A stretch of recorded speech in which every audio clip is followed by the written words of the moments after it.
E8, saya akan membuat cara kerja dari tugas akhir modul 3, 4. Modul 3 itu yang dimana ada ganjil dan genap, tugas akhirnya. Terus modul 4 juga ada ganjil dan genap. Di sini saya membuat video untuk memperbaiki nilai ujian akhir praktikum. Tugas CX Programmer-nya pada modul 3 dengan shift genap. Sini sudah saya bikin ladder diagramnya. Di sini saya juga udah bikin CX Designer-nya yang sudah saya bikin juga. Oke, selanjutnya kita ke simulasinya. Ini selanjutnya ada ladder diagram yang sudah saya buat. Yang pertama ada PB Start sama PB Stop. Ada lampu indikator juga di sebelah sini. Ini PB Start, PB Stop. Terus di sini bawahnya ada lampu indikator. Nah, pada room yang pertama ada CMTM. Pada room kedua di sini ada penambahan atau pertambahan kan. Nah, di mana pertambahan itu digunakan untuk menggabungkan dua atau lebih bilangan sehingga tuh bilangan itu menghasilkan nilai yang lebih besar, kayak dia itu dilambangkan dengan tanda plus. Terus selanjutnya pada room kedua itu masih tetap sama, yaitu ada perkalian. Yang gimana itu perkalian itu operasi hitung yang merupakan bentuk penjumlahan berulang dari suatu bilangan sebanyak bilangan tertentu. Dia itu dilambangkan dengan tanda X atau kali. Terus selanjutnya pada room keempat ada pengurangan, yang dimana pengurangannya itu untuk mencari selisih antara dua bilangan dengan cara mengurangkan suatu bilangan dari bilangan lainnya. Ini biasanya dilambangkan dengan lambang minus. Terus selanjutnya pada room keempat masih pertama ada pembagian, yang dimana pembagiannya itu untuk membagi suatu bilangan menjadi beberapa bagian yang sama besar. Nah, itu dilambangkan dengan tanda bagi, atau biasanya itu merupakan kebalikannya dari perkalian. Nah, sini juga pada diagram ini kita ada pakai leskan les. Oke, selanjutnya kita ke CX Designer-nya. Ini sudah saya buat juga. Bisa dilihat. Nah, selanjutnya CX Designer-nya sudah saya buat dari PB Start, lampu indikator, ada pertambahan, pengurangan, perkalian, pembagian. Di sini ada hasil untuk bilangan ini, untuk bilangan 1, bilangan 2, ini hasil 1, dan hasil 2. Oke, selanjutnya kita akan menjalankan programnya. Kita jalanin programnya, harus dijalanin ya tadi. Terus kita Designer-nya.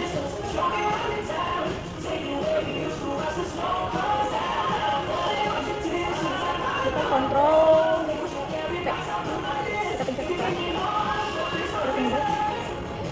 Nah, oke, di sini kita kasih 00 dulu ya, 00.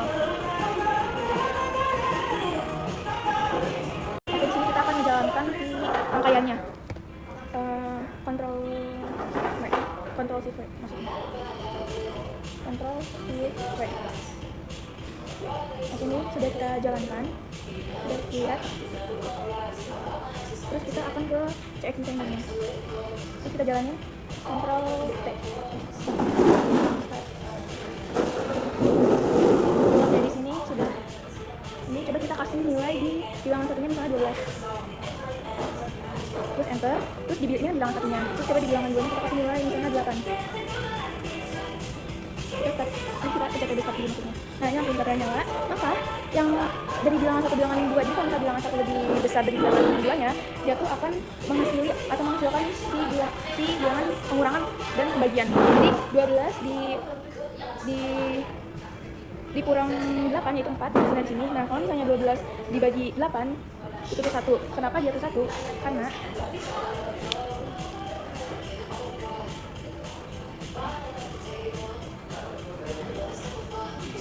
nah, di sini ada 12 dibagi bilangan 1 dibagi bilangan 2. Jadi 12 dibagi 8 hasilnya 1. Kenapa dia hasilnya 1? Karena kenapa enggak, kan 12 bagi 8 itu harusnya 1,5.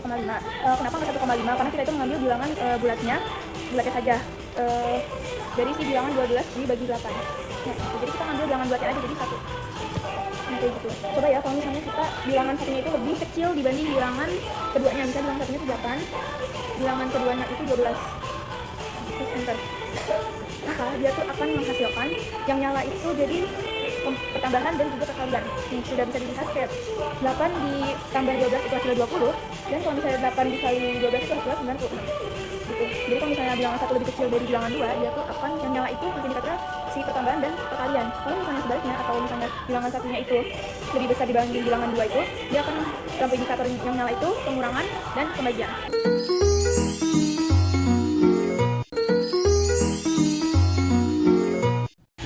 Oke, di sini kalau misalnya tadi kan karena tidak kelihatan, kita jalanin kontrol Shift V. Ini kita jalanin. Nah, terus ini kita pencet dulu ya. Nah, di sini ada PB start, indikator ya, tadi bilangan 1, bilangan 2, ini ada yang tadi sudah saya sebutin ya rumus-rumusnya. Terus ini CX designernya, tadi kalau misalnya tidak kelihatan saya jelaskan ulang. Kita kontrol T, kita pencet start. Oh, ini kita salah, kita tuh X dulu ya.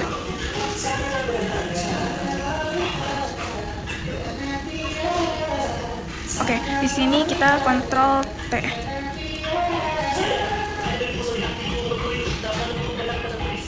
Oke, di sini kita PB startnya kita nyalain dulu.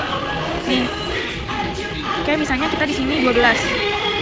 Kita pencet enter. Terus di sini kita akan taruh angka 8.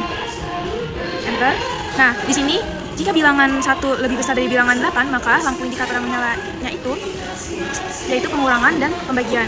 Ini jadi 12 dikurang 8 maksudnya sama dengan 4, dan 12 dibagi 8 1. Nah, di sini kenapa 12 dibagi 8 itu 1? Kan aturan 12 dibagi 8 itu kan 1,5. Kenapa enggak 1,5? Karena kita itu mengambil bilangan bulatnya saja. Jadi bilangan bulatnya itu 1. Oke, selanjutnya kita akan dibalik ya. Misalnya ini 8 deh. Yang bilangan satunya, misalnya bilangan 2-nya itu kita 12. Enter. Nah, jika bilangan 1 lebih kecil dari bilangan 2, maka yang nyala itu atau dia akan menghasilkan pertambahan dan perkalian. Jadi 8 ditambah 12 hasilnya 20, dan kalau misalnya 8 dikali 12 hasilnya 96. Jadi begitu cara kerjanya. Oke, di sini juga sama. Tadi kita masukin angka 8 sama 12. Nah, kalau misalnya 12 ditambah 8 itu hasilnya tuh dia akan menghasilkan 20, itu kan pertambahan. Nah, kalau misalnya kita 8 dikali 12 itu berarti dia masuknya ke perkalian kan, hasilnya itu 96. Nah, cara kerjanya sama saja. Gitu ya, gitu.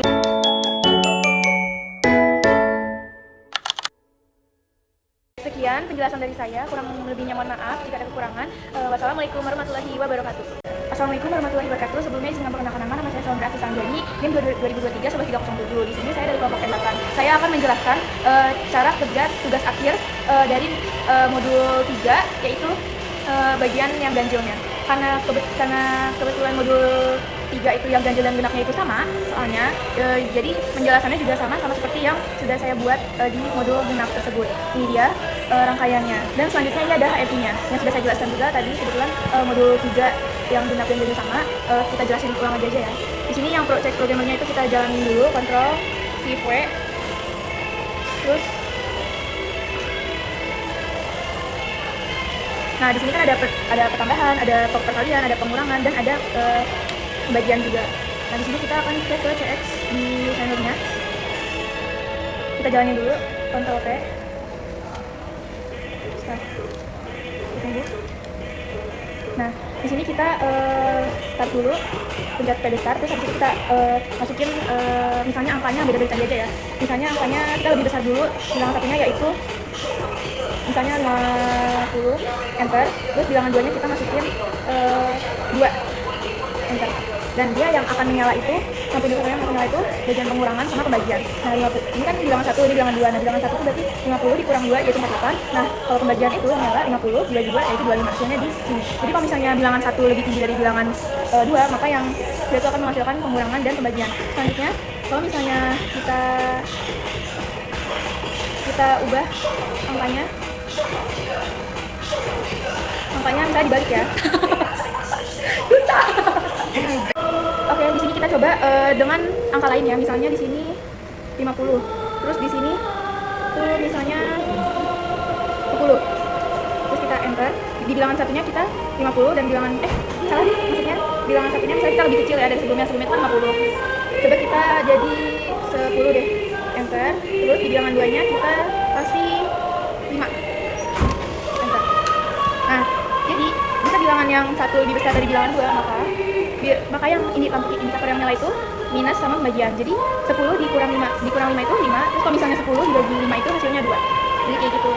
Nah, di sini kita lihat di CX programmernya. Nih, dan ini telah terbukti ya. Ini 5 dikurang 5 tuh hasilnya 5. Terus kalau misalnya 5 dibagi 10 dibagi 5 itu hasilnya 2.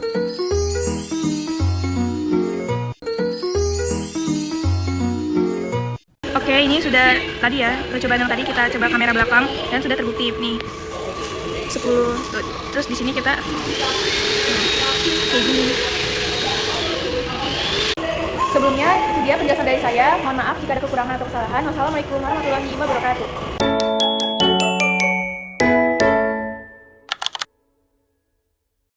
Assalamualaikum warahmatullahi wabarakatuh. Sebelumnya izinkan perkenalkan nama saya Saundra Sedanggiani, NIM 2023-11307. Di sini saya dari kelompok 8. Saya akan membuat video tentang cara kerja dari tugas akhir modul 4 bagian shift ganjil. Di sini saya membuat video karena untuk ujian praktikum akhir saya, ujian akhir praktikum saya. Oke, kita ke video selanjutnya. Jadi di sini ada tugas akhir modul 4 bagian ganjilnya. Ini ada ladder diagramnya dari CX Programmer yang sudah saya buat. Kita scroll ke bawahnya bentar. Ini. Terus di sini ada CX designernya yang sudah saya buat juga. Oke, selanjutnya kita ke cara kerjanya. Oke, kita kembali lagi ke CX Programmernya. Di sini kita jalankan Ctrl Shift V. Ini dia menjalankan. Oke. Selanjutnya kita ke CX designernya sebentar. Nih, kita jalankan Ctrl T. Ini kita pencet bentar. Pencet start. Terus dia akan menunggu. Nah, jadi di sini tuh cara kerjanya yaitu saat tombol si PB startnya ditekan, nih, tombol PB startnya ditekan. Ini ya, tombol PB start yang ini warna ungu ditekan. Nah, lampu indikatornya itu akan menyala. Nih di sebelah sini. Ini lampu indikatornya itu akan menyala sebagai tanda bahwa sistemnya itu siap beroperasi. Nah, terus si ini kan konveyornya kan. Nah, konveyornya itu dia tuh berjalan saat pada saat si lampu indikatornya itu dalam kondisi menyala. Dan itu tuh dia tuh sistemnya itu akan berhenti semuanya tuh ketika si PB stopnya itu ditekan sehingga lampu indikatornya itu padam. Jadi coba ya, kita coba. Kita tadi PB startnya kita bentar, mana ini tidak kelihatan.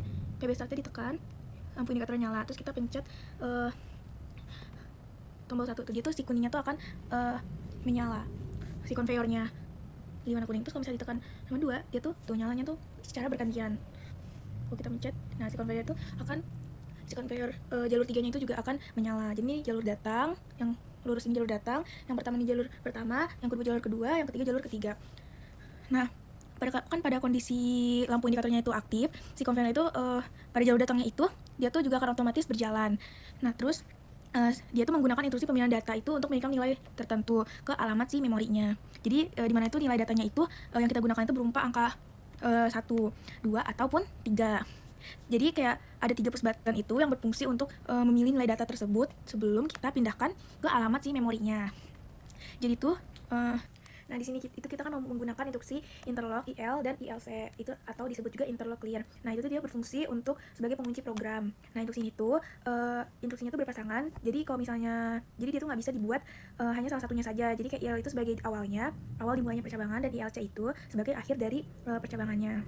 Jadi kalau misalnya kondisi IL adalah off, si IL-nya itu adalah off, maka outputnya itu untuk semua rungnya itu yang berada di antara IL dan ILC itu akan terkunci dan tidak dapat aktif. Karena kayak ketika kondisinya si IL-nya itu adalah on, rung antara IL dan ILC itu bekerja secara normal.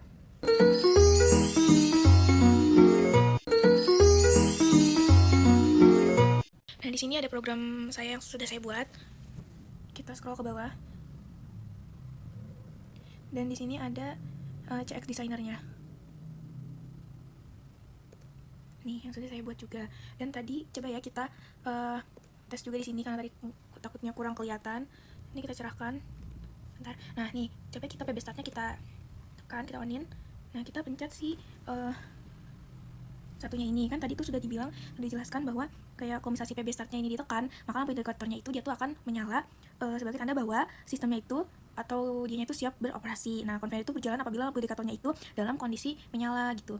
Terus kayak seluruh sistemnya itu akan berhenti, kita PB stopnya itu ditekan. Tuh, ditekan itu semuanya tuh akan berhenti. Coba kita mulai dari awal ya.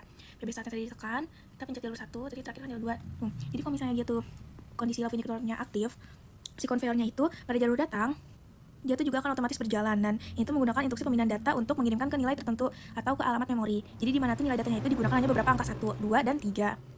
Terus dia tuh juga ada 3 push button yang berfungsi untuk memilih nilai data tersebut sebelum dipindahkan ke alamat memori. Jadi kalau misalnya kita ngisi alamat memori bernilai 1, maka hanya konveyor jalur satunya itu yang akan aktif. Nih. Terus kalau misalnya kita kalau yang aktifnya itu hanya konveyor jalur 2, sedangkan kayak dia tuh juga yang aktif akan jalur 2 dan seterusnya jalur 3 juga. Sekian video dari saya, kurang lebihnya mohon maaf jika ada kesalahan kata-kata. Wassalamualaikum warahmatullahi wabarakatuh.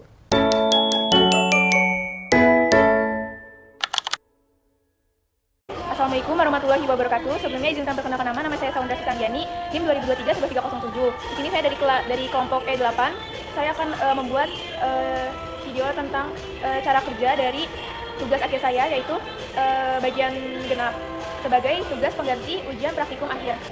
Oke, ini rangkaian lega diagramnya yang sudah saya buat. Ini kita ke bawah. Terus ini ada CX designernya nih yang sudah saya buat. Oke, kita akan ke cara kerjanya ya. Oke, di sini ada lega diagramnya. Kita jalanin aja ya. Ctrl Shift V. Dia akan jalan. Nah, di sini kita tuh kan disuruhnya itu pakai 2 pin kan. Yang pertamanya ada 307 yaitu pin NIM saya, terus ada ini setelah pakai pin angka apa aja 428, dan di bawahnya kita ada pin asisten lab itu 299, sama ada angka random juga 474. Oke, di sini kita akan coba ke CX designernya. Ini yang sudah saya buat juga. Coba kita jalankan ya. Ctrl T. Terus kita pencet start. Kita tunggu. Nah, ini di sini ada PB1, PB2, restart, ada stop juga. Ini ada input ID, ini ada input pin, terus juga ada lampu indikator sama ada indikator pin. Oke, di sini kita pencet dulu PB1-nya, PB startnya, terus kita di input ID-nya itu kita kasih 307, yaitu NIM saya kan. Terus kita pencet enter, terus habis itu di sebelahnya yaitu di input pinnya kita masukin tadi angka 428. Terus kita enter. Terus nah, dia tuh pintunya tuh akan kebuka. Oh ya, sebelumnya tadi lupa ya dijelasin kok. Tadi kan kita pencet PB start, terus habis itu kita masukin kan input pin. Nah, terus di lampu indikator itu nyala dulu, tapi si yang indikator pinnya itu kan belum nyala. Nah, kalau misalnya kita masukin si input pinnya, kita masukin 48, nah baru si input pinnya itu indikator pinnya itu akan nyala juga. Terus di pintunya itu kan kebuka. Nah, ini kalian bisa dilihat ini yang input ID sama input pinnya itu kan udah 00, berarti dia tuh si timernya itu sudah menghitung sampai 0. Coba ya, kita ulang lagi. Kita kasih lihat lagi. Tadi karena udah terlanjur mati kan. Coba kita lagi. Kita PB startnya kita pencet. Terus kita kasih nilai 307. Enter. Nih dia nyala. Terus yang indikator pinnya itu kan udah nyala. Baru si lampu indikatornya kan yang nyala. Terus kita masukin nih indikator pinnya lagi. 428. Enter. Dan itu dia akan nyala juga. Terus pintunya itu kan akan kebuka kan. Terus kita cek dulu nih, kita buru-buru sini, kita cek di bagian timernya. Nih dia bisa terlihat dia akan menghitung sampai akan ada nilai 0. Nih masih 97, 80-an, terus 70, 60-an. Nah, pas bagian 0, sebentar lagi. Nah, tuh udah 300 lagi udah semua, berarti dia tuh bakal ketutupan. Coba kita cek pakai pin asisten kita ya. Pertama kita PB1 dulu. Coba kita cek 299, 99, enter. Terus kita cek lagi satu lagi tadi 474. Nah, dia nyala terus dia mati kan. 474, enter. Tuh, dia langsung nyala dan pintunya itu akan kebuka. Nah, di sini kita cek lagi, kita lihat. Nih, tuh dia akan menghitung si timernya. Tuh 160-an, 140-an, sampai dia tuh sampai angka 0, maka pintunya itu akan ini udah 20-an. Terus kita lihat. Dan pintunya tuh akan tertutup. Jadi cara kerjanya begitu. Ya.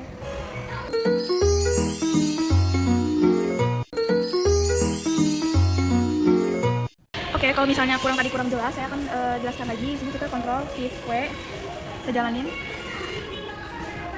Nih, terus coba kita ini pin ini 307 itu nama NIM saya, terus 48 itu boleh angka random setelah apa aja, terus 299 ini tuh nama NIM asisten labnya, terus 474 itu NIM acaknya.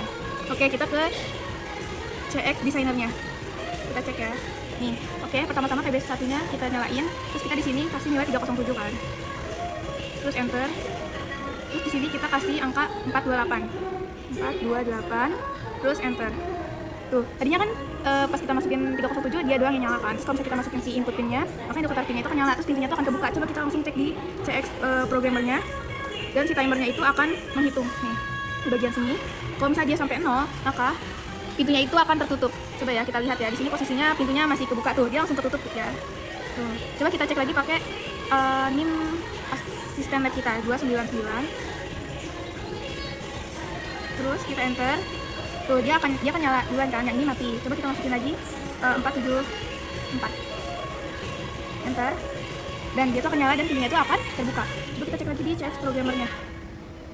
Nih, dia akan menghitungkan timernya. Oke, kita tunggu sampai dia 0. Coba kita di iniin ya, di nih, itu tidak terlihat, maaf ya, ini ke ini timernya, dan tuh pintunya itu akan tertutup itu, dan lampu indikator sama indikator pinnya tuh akan mati. Sebelumnya mohon maaf jika ada kesalahan atau kekurangan saya. Wassalamualaikum warahmatullahi wabarakatuh.